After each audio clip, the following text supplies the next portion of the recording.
Hello everyone, welcome to my YouTube channel. Today I'm going to start a Java programming learning series from start to end, and I ensure if you learn it seriously, you'll definitely end up becoming a Java developer. Everyone can refer this, whether interview point of view or learning or beginners. So let's start. So today it's gonna be a introduction session.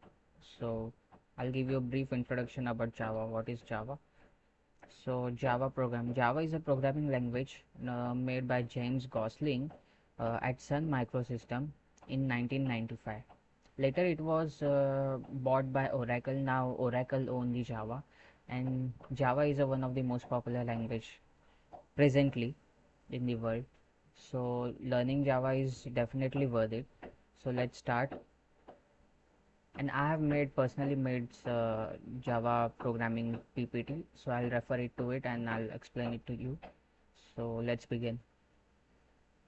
So first, what is Java? Java is a popular programming language created in 1995, as I said. Now it is owned by Oracle, and many devices run Java.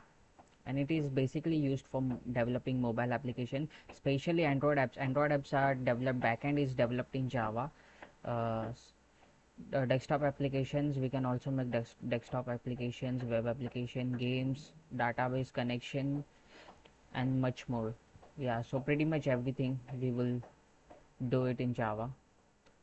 We can do it in Java. So why use Java?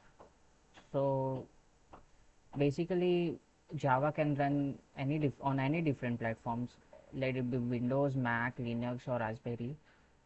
And as I said, it is popular language, and it is high demand in current job market.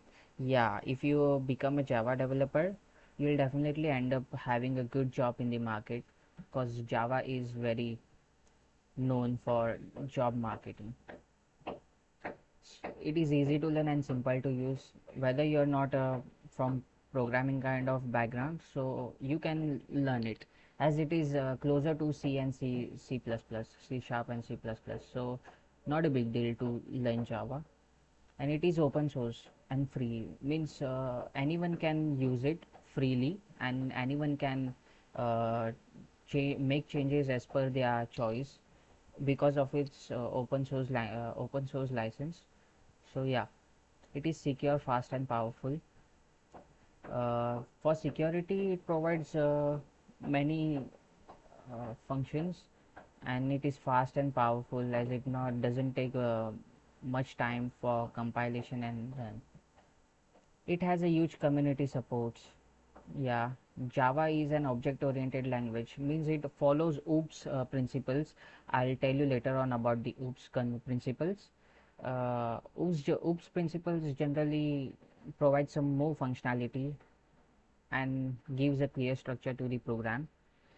And Java is close to C++ language, so that's why it makes it easy to learn and simple to use for programmers. If you have learned C++, you will definitely end up learning Java very nicely and easily, and vice versa. So installing Java, I've made a video before only, so you could refer to that video for installing Java on your preferred OS. So I'll leave the link in the description. And for introduction, let's keep it this much only, and from next part onwards we'll learn more about Java. So thank you for watching.